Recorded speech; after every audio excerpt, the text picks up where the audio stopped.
And as Paul said, I am from Bemidji, born and raised, and I now am in Minneapolis. Went to the University of Minnesota and just loved it here. And so I am still in Minneapolis, but I make it up to Bemidji quite a bit. And I worked at North Country Business Products for 15 years, which is of course based in Bemidji.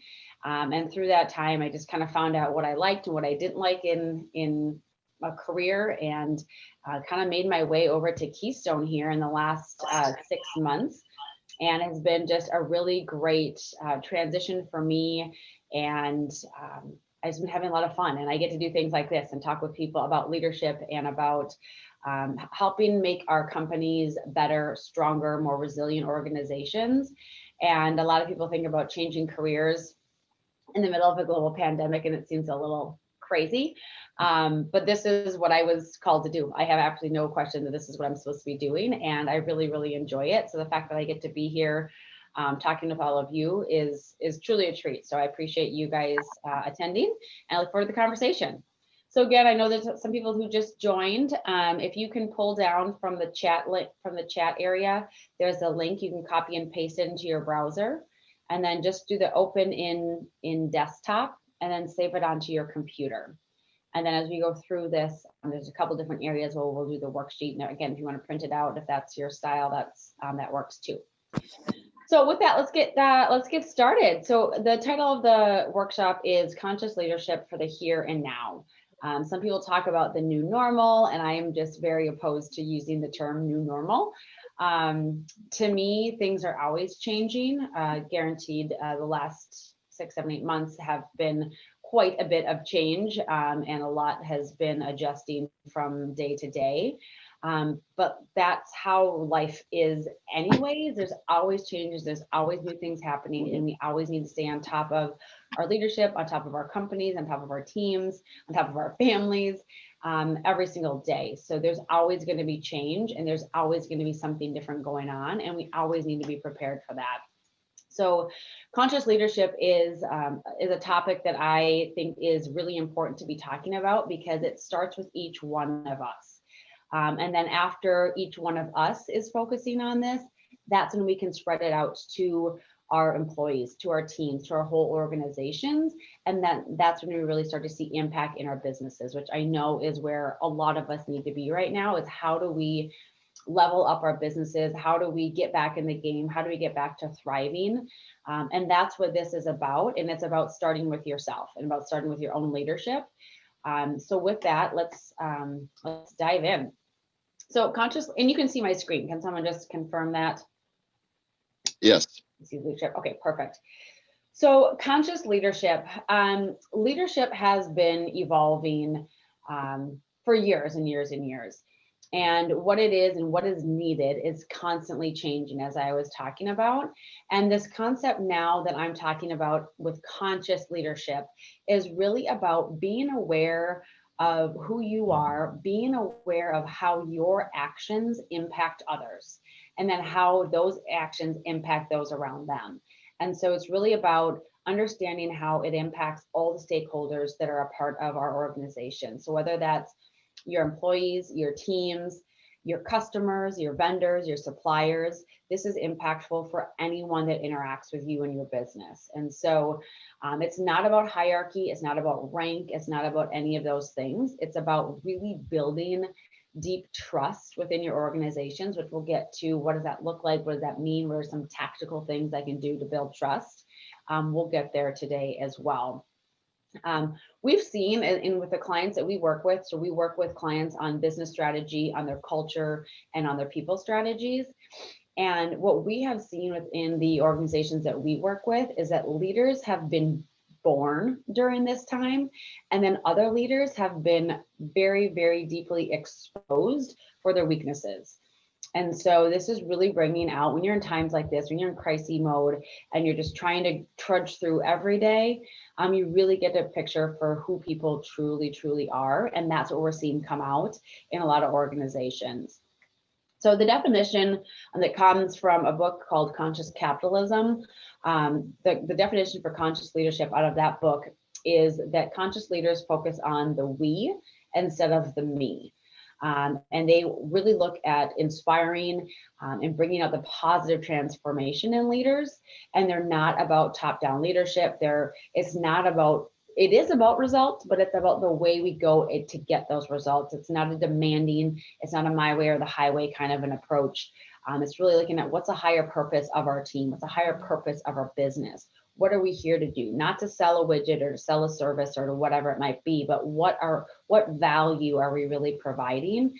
And then helping everyone understand that that's what the value is, and that's what we're working toward. Not to sell X amount of revenue, not to get X amount of profit.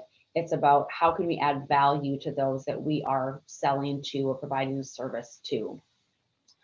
And it's really, conscious leaders are an integral role in our businesses. They're an integral role in creating a purposeful culture in our companies, and they're the ones who really start moving the business forward. And if you get nothing else out of today, it's that it starts with you. And it takes one person to be focused on this and to really believe in the value and the power of leadership. And then once that one person does it, it spreads like wildfire. And so that's really what I want you to get. And there's a bunch of skill sets that are needed for this, which we'll dig into. The evolution of leadership has been a long time coming. There's been a lot of different management styles and philosophies, and then management turned to leadership, and now leadership, I think, is turning into this conscious leadership and having a deeper purpose around what you're doing and why you're doing it, and helping everyone understand that. But what I really think happened over this last, 8-9 months has been the speed at which we need to adapt our leadership abilities is faster than we've ever seen before.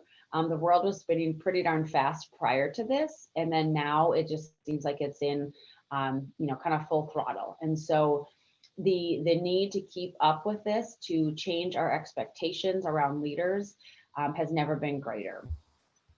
And really digging into areas that we might not be comfortable with, and that's what some of conscious leadership is about too, which we'll talk about today. So I'm sure some of you have seen this. This is the 5 Dysfunctions of a Team from Patrick Lencioni. There's nothing new here. Patrick Lencioni has written numerous books. I'd recommend all of them. And this one, The Good to Great, and then 5 Dysfunctions of a Team, he wrote back in the early 2000s. So again, these concepts aren't new, but what I'm doing is kind of taking a little different light on these with where we're at right now. So when you look at 5 Dysfunctions of a Team, the basic most thing that every team must have, every organization must have, is trust. And so how do you go about building trust, and how do you go about creating that within your organizations is truly what's going to make you differentiate yourself from other companies out there.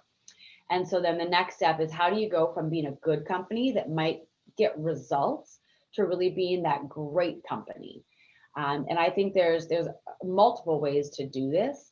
But I think what great companies can do is they can get to those results in a way that is cohesive, that there's teamwork, that it's built on and developed from the baseline of trust that you have within your organization. And if you don't have this bottom line of trust, you're not going to be able to truly grow and sustain your business. You might be able to get to a point where you're successful, but being able to hold that is not going to happen. And so there's, 3 ways that we always talk about building trust that are pretty simplistic, quite honestly. The first one is by building relationships. And this is talking with your people, understanding what their concerns are, connecting with them, understanding where they're at, meeting them where they're at, helping them resolve conflict with issues they might be having. So just really being there for your people, and also giving them honest feedback to help them grow as well. And then the second way to help really build trust is through consistency. So being a role model, walking the walk, talking the talk, following through on what you said you were going to do, following through on your commitments and your promises. That's how you start to build trust. And then the third way to build trust is through just using your good judgment and your expertise. So truly knowing your role and your job and being good at it, making good decisions, solving problems quickly. When you start to do these things, others begin to trust your ideas and your opinions, because they've seen you be successful, and they've seen you be consistent, and they've seen you build these relationships time after time. So again, the 3 ways are building relationships, being consistent, and then using good judgment or using your good expertise. What I want you to understand is that you don't have to be perfect in all of these areas. There's a Harvard Business Review article that talks about building trust, and that if you can be average in these 3 areas, we're talking like 60% of the time, building relationships, being consistent, and using good judgment, that your results are going to be far beyond those who aren't using these 3 techniques to build trust. The issue is, as you start to dip below that 60% of the time doing these 3 things, then you really start to erode trust, and that's where things really start to break down. So good news, you don't have to be perfect at these. Bad news, you do need to work on them, and they need to be a focus every single day, but it doesn't have to be at 100%. So there is some room for wiggle room there, which is, I think, very, very reassuring. So let me give you an analogy here about how you can go from good to great and what that might look like. So I'm a big runner. I love to run. I actually ran the Blue Ox Marathon around Lake Bemidji. I think it was like 3 years ago, which is an awesome race. So I love to relate things to running. So I think of running a race in parallel with running a business. There's a lot of twists and turns. There's a lot of hills. There's a lot of wind that might come your way that you have to learn to deal with. And in the business world, maybe that's a global pandemic. Maybe that's needing to pivot your products, pivot your services, pivot your leadership team. Maybe it's a reduction in force that needs to happen within your organization. So there's always going to be things that are coming up as you're running this race of business. And there's really 2 ways that I think that you can get to the end of the race. And the first is that you're running as hard as you can. You get to the end, you get to the results, but you're exhausted, you're tired, and you probably feel alone. You had people along the way to help you get there, but it's really a results or bust mentality. And so you're not using the team to do this. It's really just about, let's get it done, let's get it done, let's get it done. We need results, and that's all you're focused on. The second way, and I think the better approach, the more sustainable approach, is you're still going to work hard. You're still going to be tired and sweaty when you get to the end of the race. But along the way, you've done the work, and you've worked hard together. You've cared about your team. You've done those 3 things to build trust. You've built relationships. You're conscious about how people are feeling and how their lives are interacting outside and inside of work. You're working together, you're communicating, you're open and honest about feedback, you're being creative with how you're getting things done, you're asking for input from others along the way, and you get to the end of the race just as, if not more, successful than when you just did the results or bust mentality. And the difference is that team is going to be sticking with you for years to come. I've told so many leaders that how you treat your employees now, in the midst of a global pandemic and numerous other crises that are happening around our world, how you treat them now and how you interact with them now is going to dictate how long they're going to stay with you and within your organization. And I come from HR, I come from the land of recruitment, and I know how hard it is to find good people, and I know how hard it is to keep good people. And so if we can have this team mentality, this building of trust, that's what's going to bring people to our companies and then keep people at our companies. So this is the difference of how good companies and great companies really get to that finish line, and how good leaders and great leaders really help to build that one by one within their organizations. So what's required of being a leader, and what skill sets are required to be a conscious leader in the here and now? Again, I don't want to use the term new normal. I want to use the term in the here and now. The here and now is always changing, because here is always, where you're at. It's a present moment. And so what do we need today to be successful? This is going to change. This could change in 5 months. But right now, here's what I believe and what I have seen within the companies that we work with, what really needs to be happening with our leaders. And so there's four different requirements I'm going to talk about. The first one is emotional intelligence. You've probably heard about this. It's often referred to as EQ as well, for your emotional quotient, just like IQ, but it's for the emotional side, the more feeling side of our brain versus the intellectual side of our brain. So this is really, when I think about emotional intelligence, I think about this is the leader's capability first to understand themselves, to be in control of and be able to express their own emotions. And then that's the first half. The second half of emotional intelligence is being able to understand, relate to, and empathize with your employees' feelings and emotions. So it's understanding yourself and understanding your employees, sitting in their seats, seeing things from their perspective, asking them questions to get to an understanding of where they're at. And what Forbes actually is calling emotional intelligence the #1 leadership skill that all leaders need to have within the next 10 years. It's very, very important. It's not something that was used in the past. This is a newer leadership skill that's really coming to light and being seen as extremely, extremely important. Some actions that high emotional intelligent leaders might take: taking responsibility, taking ownership for things. If you mess up, saying you messed up. That doesn't make you wrong, doesn't make you bad, it makes you human. It's okay to mess up, and it's even better to admit those mistakes. Being curious, and we'll talk about this more a little bit later, but asking questions, understanding things, being open to new possibilities and new opportunities, not being stuck in the old way of doing things, but really being aware of what's around you and what other people are saying and bringing to the table so that you can bring that to your organizations. And it's really about feelings. And this, I sometimes lose people at this point, so stick with me here. Because feelings in the workplace often don't go together. They're often seen as two separate things, and they're really not, because we all have feelings every day, whether they're not good feelings, they're not bad feelings. They're just feelings. They are what they are. And it's been said, I was listening to this podcast, some psychiatrist talking about feelings, and that feelings go through this tunnel. They go in one side, you process them, you deal with them, and then they come out the other side. What happens with so many of us, and I am very guilty of this as well, as we get a feeling and we just keep it stuck in the middle of that tunnel. We push it down. We don't want to deal with it. We don't want to think about it. We consider it a bad feeling.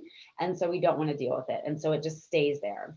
But at some point, that feeling, that emotion is going to explode out the other side of that tunnel. And almost always it happens at the wrong time and to the wrong people that aren't deserving of that. And so processing those feelings, understanding where they're at, is a really big part of emotional intelligence. And then also helping your people understand those feelings and work through those as well. And that it's okay to be frustrated right now.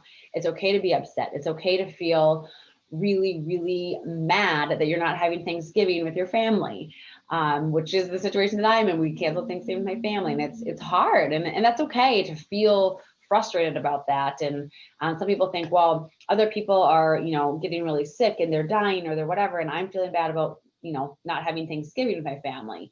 But it doesn't matter where you're at on that spectrum, because your feelings are your feelings and they're real. So understanding that and helping others understand that is a huge piece of emotional intelligence. The second leadership requirement for the here and now is being a leader as coach. So, if you think back to some of the best mentors, the best leaders, the best coaches you might have had, what were some of the things that they did to help you? Usually these coaches, they're investing in you. They're investing their time, their energy, their emotions into you. And what we typically see, the best leaders that are coaches, what we see them do, we talk about the invite and challenge matrix. And so on one side you have invite going up, and on the bottom side you have challenge going out. So the best leaders, the best coaches are inviting you to come along. They're encouraging you to come along, but they're also not just making it easy peasy for you. They're challenging you. So on the challenge spectrum on the bottom, they're challenging you to try new things, to do things different. And so the more that we can invite our people and encourage them and challenge them along the way, that's when we get to that top right side of the matrix where we want to be on the high invite, the high challenge scale, to really move our people forward. People want to be challenged. The #1 reason why Gen Z and millennials are leaving organizations is because they're not able to use their strengths at the company. So the more you can challenge people to do things differently in the ways that they in their strength areas, the more successful you're going to see them be. So if you can look at yourself as a coach, where you're really focused on helping the team, helping to bring the team together, helping to raise the level of your team, understand what their strengths are and focusing in on those strengths. That's what a good coach does. A good coach doesn't put a defensive player on offense. A good coach finds which defensive position that person should be in and puts them into that position. So really that's your job as a leader, is to be that coach, understand which position they're most successful at in order to win the game, and then put them into that role. So the third leadership requirement for the here and now is asking different questions. Number one, leaders need to be asking a lot of questions. You need to be curious. You need to understand where people are coming from. They're coming up with new ideas, or where they're coming to you with a complaint. It's not just about, oh, well, that person's just always complaining. Ask different questions. Understand, where is that coming from? If you're asking the same questions, you're going to be getting the same results and the same answers. If you have a consistent problem that's happening time and time and time again, you need to be asking different questions to try to solve that in a different way. Otherwise, it's going to keep on happening. So let me give you an example about, asking different questions. We talk about something with our clients called strength questioning. And and so an example of this would be, let's say you're a software company, you develop software, there's a big glitch in the software, and it's extremely impacting your customers. So a weak questioning approach would be, who did it, why they do it, how did it happen, really getting frustrated and digging into the past, what happened in the past. Where strength questioning is more future focused. I understand that there's an issue here. What are we going to do to not let this happen again in the future? So instead of pushing your people back into the past and really getting bogged down by what has happened, let's think about what could happen. Be future focused, be growth oriented versus fixed mindset in the past. So how can we be growth focused? How can we resolve this in the future? How can we not let this happen again? It's a simple twist of the words that really keeps people's minds open. So when you push them into the past, it closes their minds and doesn't allow them to think as openly and as creatively. So ask different questions in different ways to try to resolve the issues that might be out there. And then the other thing that we always recommend is asking why 5 times. If you don't know what questions to ask, you don't know how to ask something differently, just keep asking why. Okay, why did that happen? They'll give you a little something else. Okay, and why do you think that happened? Okay, and now why do you think that happened? And by the time you ask why 5 times, you're really going to get to what's at the root of the issues and what's really going on there. So the fourth leadership requirement for the here and now, and it's going to help you be a conscious leader, is the value of understanding the value of diversity. So this is a topic that's on the forefront of everyone's minds, and by no means am I going to claim to be an expert on diversity, equity, inclusion, but I do care deeply, and I'm very passionate about helping leaders understand the value of diversity and what it can do for their teams and what it can do for their companies. And one thing I do want to clarify is that diversity is not affirmative action. It is not about let's have X amount of minorities, X amount of females, X amount of age, X amount of disability. That's affirmative action. Diversity is much, much broader than that. It's not about numbers. It's about having diverse insight, diverse perspectives, diverse backgrounds. Yes, it is about diverse races and diverse ages and diverse people with disabilities and LGBTQ, all of the things. But it's really, really broad as far as the vast amount of ideas that you can have in your organization. Diversity really is going to help bring your business into the future. Again, because the more opposing ideas or differing ideas that you have, the more it's going to challenge the way that you've always done things to help you change, to adapt to the here and now and push you into the future and keep your business alive as we move forward throughout the rest of this year and into next year and beyond. I really think that the future of leadership is about, and conscious leadership is about seeking out these diverse opinions. So it's not just about letting it organically happen. You need to force this to happen, especially when we're in smaller cities where we really don't have the diversity that we might have in a bigger city.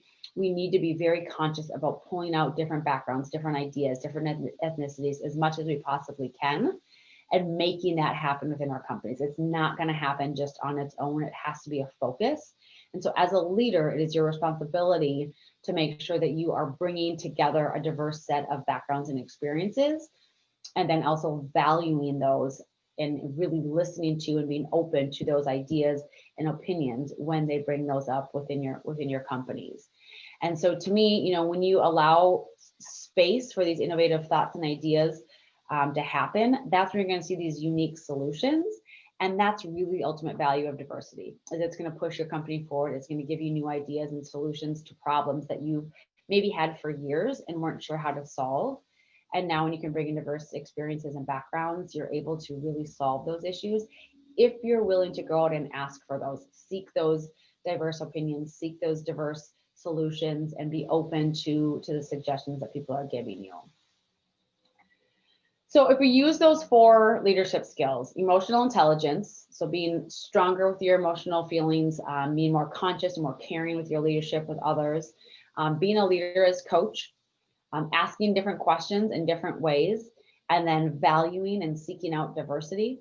So if we're using those 4 skills, you truly are going to get business results by using this conscious leadership mentality and these conscious leadership skill sets. So it's really first, again, about being aware of how you impact the stakeholders around you. So whether, again, those are your employees, your customers, your vendors, your suppliers, it's this whole ecosystem of people that you are affecting with how your leadership is every single day. And so, you know, some of the biggest gains that I think people can get from this are huge. And so the very first one is high performance. So with this result, what I think you can do is do a lot more within your organizations with a lot less people, which is something we're all being faced with, and we all need to really focus on doing.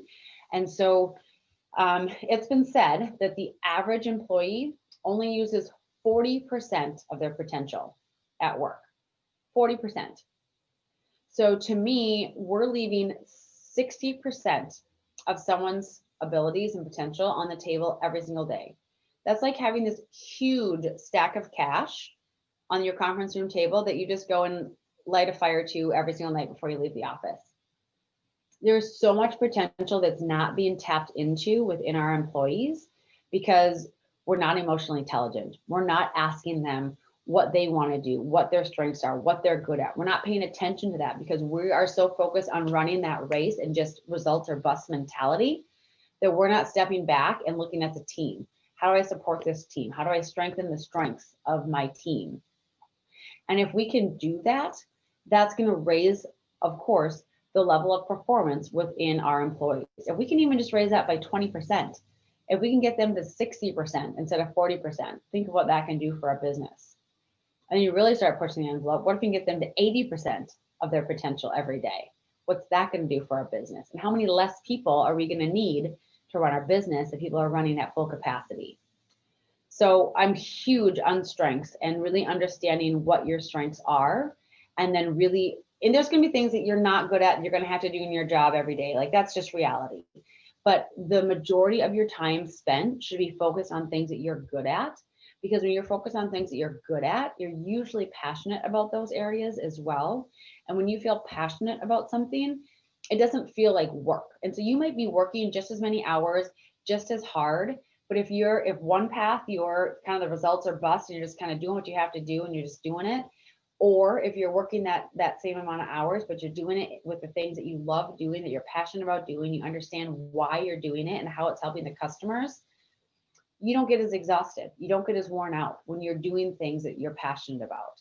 So if understanding that for yourself, you'll get higher performance out of yourself. And then once you understand it for yourself, how do you understand that for your employees and understand where they're at and pushing them to be better?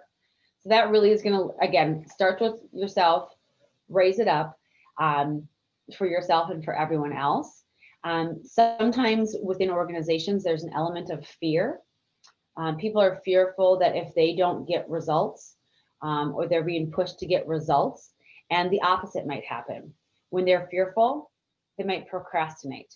There might be conflict, might be lack of communication, stifling creativity and innovation. So it's exactly the opposite of what you want to be happening when there's fear, when it's a results or bust mentality. And so fear is not going to allow your high performers to come out of the woodwork and to raise from that 40% to 60 or 80% of their abilities every single day. So you need to do the opposite. Understand your strengths, understand your employees' strengths, and that's just going to really raise people up.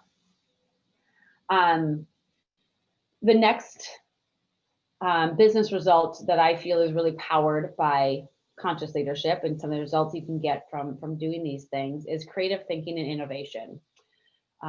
This isn't so important always, but it's really important right now when we really need to be looking at how does our business run? How does our business operate? How do we need to do things differently? How do we need to pivot and continue pivoting as we go into the end of this year, into the beginning of next year? And when we're conscious leaders, we're inspiring creativity. We're inspiring innovation. And when I say innovation, I don't mean like, developing the newest, high-tech widget. That's not what I'm talking about. I'm talking about innovative ideas, people taking risks, people thinking outside of the box, solving our customers' issues a little differently than we have in the past, and really being creative with that. And as leaders, it's our job to inspire our people to do that. And if we're not inspiring them to do that, they're not going to do it. So if you want to see creative thinking, if you want to see innovation within your company, you really need to create that environment that people feel comfortable in doing so. And the environment that people feel comfortable in doing so is a positive, optimistic environment. So if we are just, trudging through and we're in this murky land that we don't know what's going on, we don't know what's going to happen next, and everything is, woe is me, then everything is woe is me. If we can shift our own perspectives and then help shift our employees' perspectives of, yes, this is hard. Yes, this really, really stinks right now. And yes, we have to change how we, execute this yet again. But here's why we're doing it. Here's what the greater purpose is. Here's the value. Here's the impact that we're providing with the service or product or whatever it is that we do as a company. And guess what? We're doing it together. We're doing it as a team in a way that we're trying to have as much fun as we have, be as positive and optimistic as we can be. And when we act in those ways, that's when creative thinking and innovation is really going to thrive. Innovation will not thrive in an environment that is negative and pessimistic and woe is me. So it's up to us as individual leaders to start creating that environment within our companies or within our teams. You do not need to be the CEO of the company to do any of this. You don't even have to be a formal leader, manager to do any of this. Any one of us in any position in our companies can take on these responsibilities, take on these leadership skill sets, and see these results come out, because these types of things spread. When people see you, really understanding what your strengths are and working towards those and being passionate and excited about what you're doing, they're going to be intrigued by that, and they're going to want to do the same thing as well. So this certainly can spread without being an actual leader within your company as well. And then the third business result that I think is powered by conscious leadership is the ability to solve the root issue of problems. This is huge. We have a saying here at Keystone when we work with our clients and our leaders to stop mowing dandelions. We've all done it. We've all seen it. Summer rolls around, the dandelions start popping up all over our grass. We go out, we mow them for 1, 2, maybe 3 days. It looks pristine, grass is green, and all of a sudden, these little dandelions start popping up all over our grass again. We cannot solve the issue of the dandelions unless we dig down to the root and get rid of the entire dandelion. And so it's the same approach we need to be taking with solving issues within our company, is we need to dig down and understand what is the root cause of this issue. Don't solve for the symptoms. Don't just pop the head off of the dandelion and, oh, it's good for now. Solve the root issue so it's good forever. So you never have to deal with that problem again. It becomes Groundhog's Day, right? We have issues in our companies, and you all know what they are. Every week, same issue happens. Every month, the same issue happens. Time and time and time again. You have the same conversation every month. How are we going to fix this? How are we going to solve this? You come up with the same solutions every time because you're not asking different questions. You're not allowing for creativity and innovation to happen in your companies, and you're not digging down to the root cause of the issue.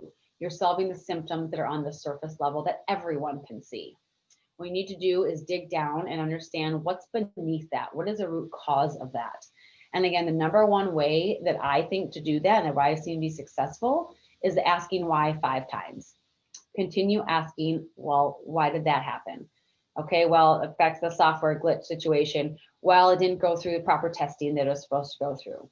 Okay, there might be an issue there, but that's again root. That's a top level issue. That's not the root issue. Okay, so if it didn't go through the testing it's supposed to go through, why didn't it do that? Well, Susie didn't follow the checklist.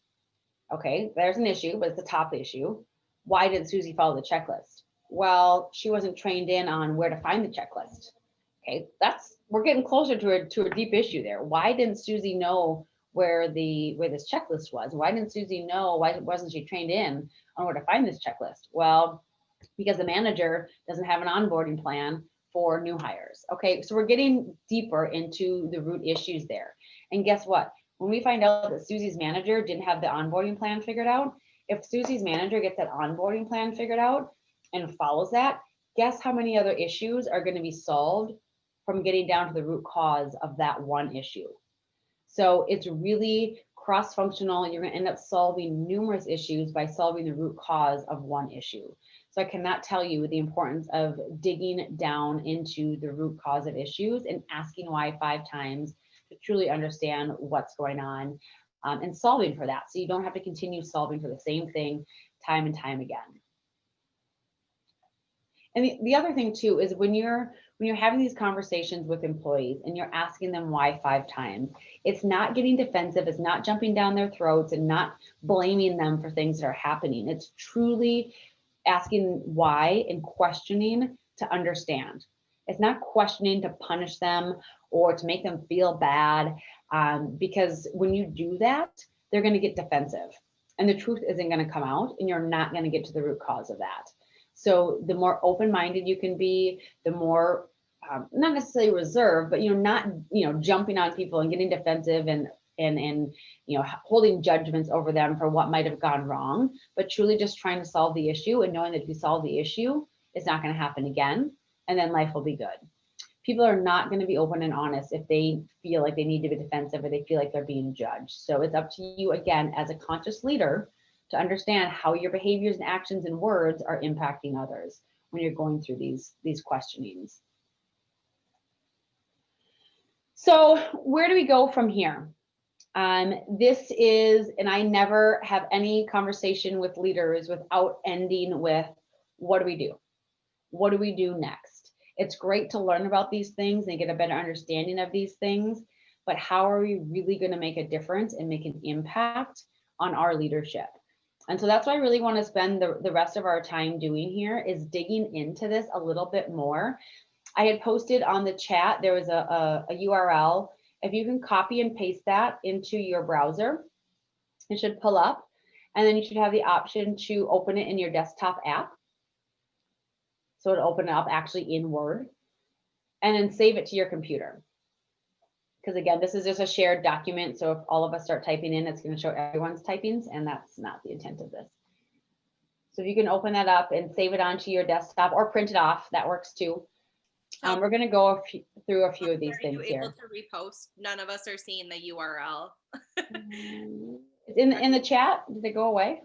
I didn't see one in my chat, and it's looking like others aren't seeing that either. Okay. Chelsey, I think it's just because anyone who joined after you posted it. Oh, sure. Post right at 8 a.m. or before. Yes. Yep. Yeah, that could be it. There we go. Okay.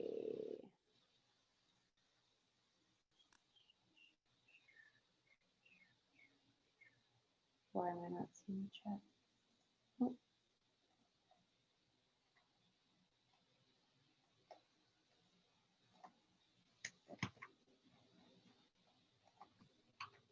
Thank you. It looks like Paul Oh, and Paul and Chelsey. They're both there.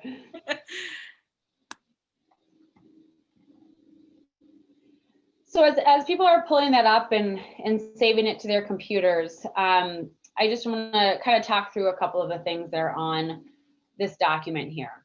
So the first thing that I want to do is this super quick empathy, emotional intelligence assessment. There's a lot more of these kind of assessments online if you wanted to dig in deeper into this and understand a little bit more about your emotional intelligence level. But this is just a high level, kind of gut check of where am I at. So go through and answer these 6 questions to rarely, sometimes, or often.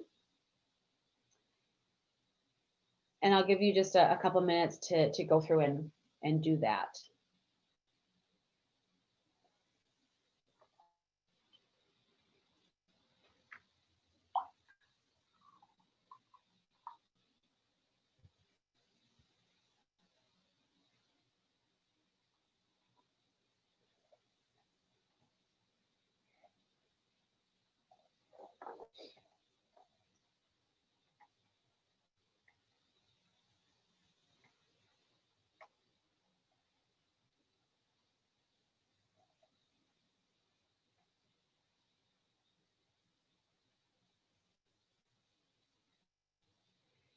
And then after you've done that, then just take a look below and kind of, identify where you fall within those ranges. And then just, self-determine. Do you feel like based on how you answer these questions that you have a high EQ, a moderate EQ, or a lower EQ? This is just for you. We're not going to discuss this out in the open. I'm not going to share this with people. This is just for your own knowledge. Be honest with yourself where you feel like you're at based on this high level assessment.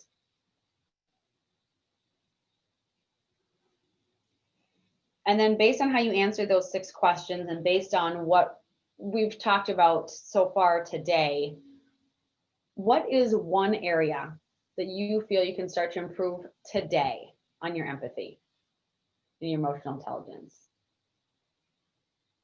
So it could be one of those 6 things that's listed up there, or it could be something that that I discussed so far today.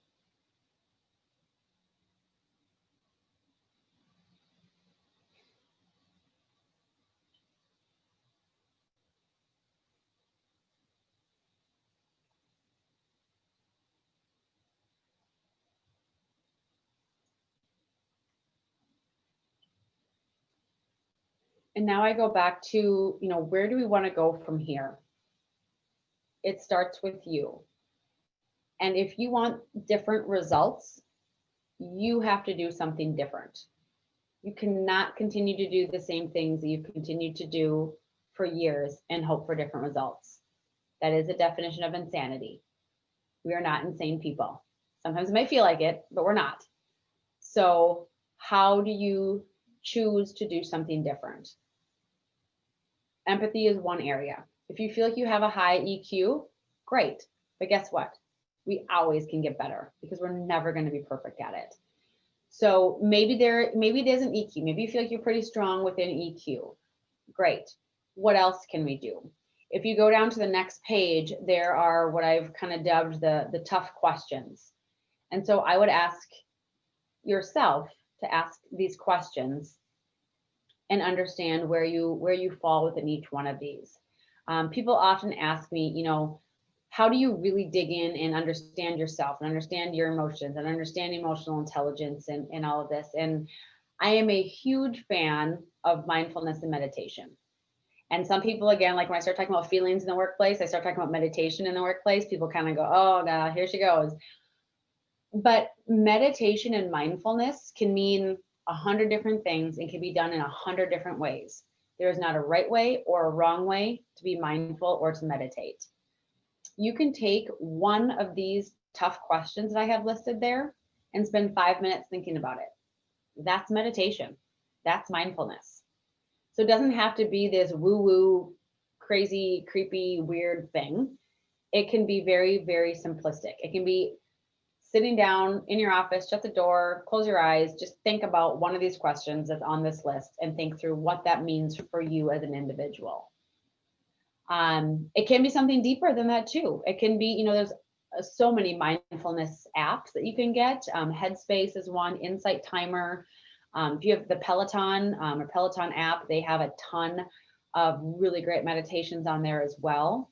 And so what these things do is allow your mind to take a break, take a nap without taking a nap. It's actually more rejuvenating than 5 minutes of meditating is way more rejuvenating than taking an hour-long nap. And so taking a few minutes every day, it doesn't have to be long, just to sit back and detach from what's going on around you is going to energize you. It's going to help your brain be more clear and more focused. It's going to help you kind of clear the fog and be more creative and more innovative. It truly is amazing the power that this can have. So again, 100 ways to do this. But what I would ask you is to dig in deep and get real with some of these questions. Understanding where you're at in the here and now, and then acting with consciousness and awareness as you move forward is a very simplistic start to being a conscious leader. Being aware of who you are, where you're going, why you're doing what you're doing is step one. Helping others around you, helping your employees, your coworkers, your peers understand the same thing is really step two. This does take some vulnerability. It takes people really wanting to learn and be open to growing and sharing and doing the work that it takes to get there. But the benefits that you get out of it as an individual, as a human being, and then the impact that it's going to have on others around you is, you can't put a dollar amount to that. You can't put a number to it. It is truly going to make, it is truly a path to a better life, personally and professionally, a better business, absolutely. And I truly believe if we get enough people doing this, it leads to a better world. If we all can be a little more aware of how we're impacting others and how we're impacting ourselves, a lot of good things can come out of that. So the last thing I want to talk about is this experience and this culture that people are in right now, in the here and now, and then the impact that we as conscious leaders have on this environment. Conscious leaders create a place where people want to be, an environment where people want to be, and they feel they can thrive, and they feel they can be successful, they feel they can be themselves. So then in turn, they can be creative, they can be innovative, they can bring up new ideas and help solve issues and help solve the root issues that people are having within the organizations. And culture is 100% a competitive advantage. Again, I go back to how you treat your people now in the midst of a global pandemic and crises that are going on around our country is directly related to how long they're going to stay with your company after this is done. And so if we can create that environment where people are thriving, they feel cared for, they feel like they're in a trusting environment, they can trust their leaders, guess what? They're going to be grateful for that. They're going to be loyal to you, and they're going to want to stick within your company after the fact, after the dust has settled, and whatever the new here and now is in the future. And so there's a lot of different studies that are being done around culture and the employee experience and the impact it has on business results, directly related to revenue and profitability of organizations. And it has been said that companies with positive cultures are outperforming their competition by 3 to 4 times. That's real results. That's real money that we're talking about. So when people say, oh, culture, yeah, not a big deal, or it's fluffy stuff, it's real. And it makes a big difference. And so one thing that we like to, as we've been going through over the years at Keystone, doing business strategy, what we've realized is that people need a culture strategy as well. They need both. You got to have a culture strategy. You got to have a business strategy. If you have this awesome business strategy, these great goals, these great plans, seems perfect for your market, for your target market, you don't have the people and the culture to back it up and to support that, and that are rowing the boat in the same direction with you, you're never going to actually fulfill that entire business plan. You just won't. And so if you have the culture, the employee experience to back it up, absolutely, you're going to hit those results. So what we did at Keystone is created our own culture model that has 20 different elements of what is culture. Because this is the number one thing. People say, well, culture is about having fun. Well, yes, that's one part of 20 different elements within culture that's impactful, but it is not the only thing. And so this kind of outlines a variety of different things that are important within the culture. And so what I've done on your worksheet there is there's a few additional items there asking about how you'd rate your current company culture and why. And then looking through the different elements of our culture model, and then listing out what are areas where you feel like you're meeting expectations with your culture and why, how. And then what are 3 areas of improvement you feel need to be done within your culture? And then why did you choose these? And so what we have is a foundational elements. If you're lacking in any one of those areas, absolutely that's where you need to focus your attention first. Clarity of vision. Do your people understand where you're going and why you're going where you're going? Are your leadership skills up to par? Are you being a conscious leader? Are your leaders being conscious leaders right now? Accountability. Are you holding yourself accountable? Are your people holding themselves accountable? Are your leaders holding their people accountable? Communication. The vast majority of issues that happen within organizations can be narrowed down to communication issues. Almost every single one of them. So are there communication breakdowns? Are there silos within your companies? Are departments not talking to one another enough and not open with each other enough? Purpose. Do you understand what the purpose and value is of your business and what you do to help others within the community, within your 4 walls of your business or with your customers? And do you share that with your people? And then trust, which we've talked about. And again, the best 3 ways to initially build trust is by building relationships, being consistent, and using good judgment or using your expertise. Those are 3 ways. And again, you don't have to be perfect. 60% of the time or more, we need to be doing those things. That's going to build trust within our companies. So again, I'd ask you just to look through these, see where you're strong, see where you're weak, and you need some improvements, and take some time to write those down and dig into them a little bit more.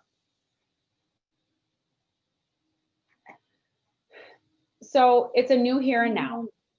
There's always a new here and now, no matter where we're at. And I firmly believe that conscious leadership is a competitive advantage. It starts with you doing things different, thinking about things differently, thinking through those tough questions, thinking through your ability to be an emotionally intelligent leader and growing in areas that you're struggling, where you feel you're struggling right now. So I really want you to take some time to reflect on the emotional intelligence assessment and an area that you really want to work on. Take some time, set a time to think through some or all of those tough questions. And then also pick one area within your culture that you're going to start improving right away. So that's the last page of that worksheet, is your action items for today. And I would encourage you, before you move on, before you do anything else, unless you have a 9 o'clock meeting here, I'd encourage you to spend a few minutes working through those action item lists and figuring out where do you want to go from here and what are you going to commit to do something different. Because if we don't do something different, nothing's going to change. And if nothing's going to change, our businesses are going to stay where they're at. Our leadership skills are going to stay where they're at. And we're not going to get out of survival mode into thriving mode. So with that, I will just open it up. I'm open to questions. I don't know if there's anything that came in on the chat. If people, you can either just speak up or write a question in chat if there's anything that we want to talk about. We have a few extra minutes here.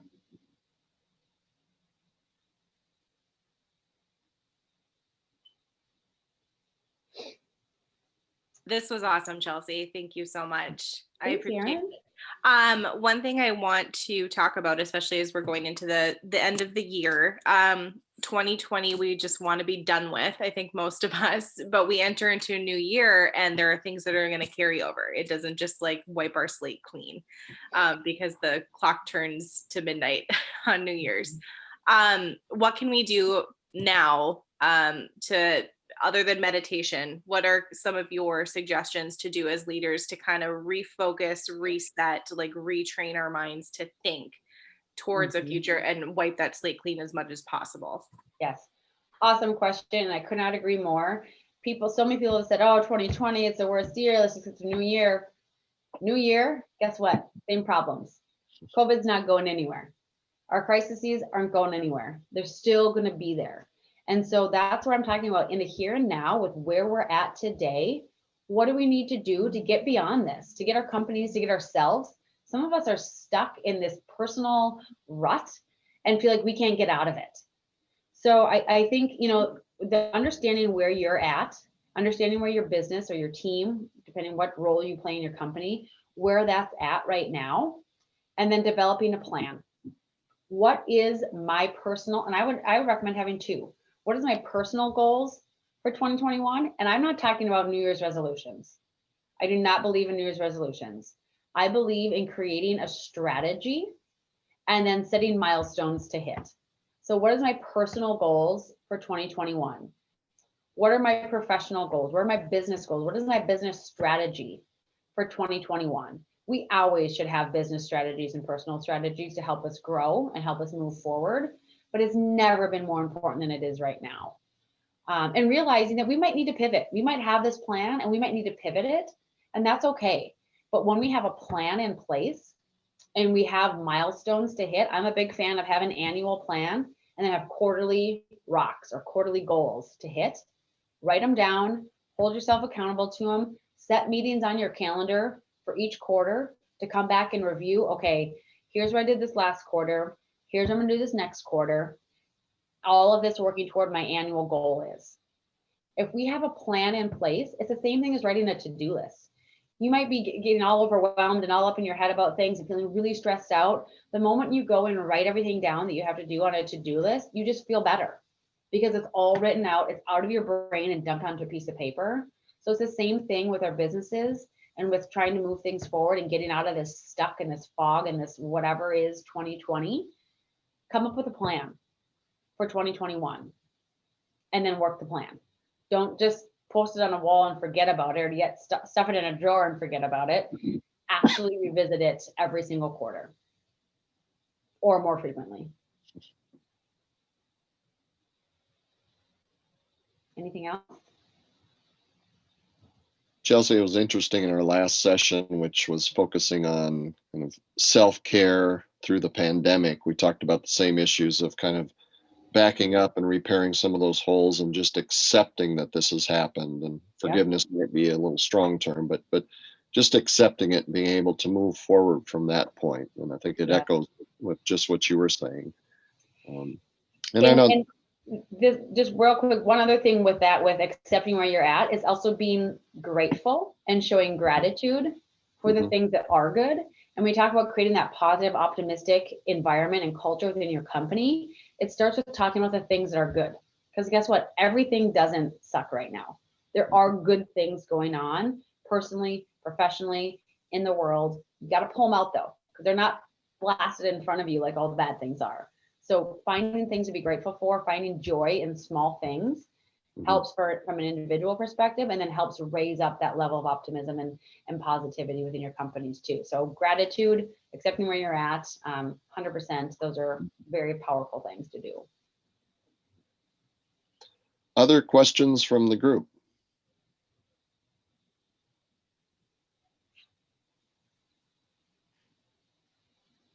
I appreciate you putting your contact information in there, Chelsey, and I assume you're more than delighted to accept emails and questions. Absolutely. Downstream. Absolutely. Yeah, I'd love if anyone has questions or wants to talk through anything further. I'd be more than happy to talk with you about any of the topics we talked about today. Okay. Well, I know we could probably talk about this all day, as you do for a living. And, we've scratched the surface, and based on our guests and participants today, maybe we'll find the best angle to continue this sort of discussion moving forward. So. Sounds great. Thank you everyone for coming and participating. I appreciate it. And again, reach out if you have any questions or thoughts or concerns or anything. I'd love to talk. Thanks so much, Chelsey. All right. Bye. Thanks, Chelsey. Bye.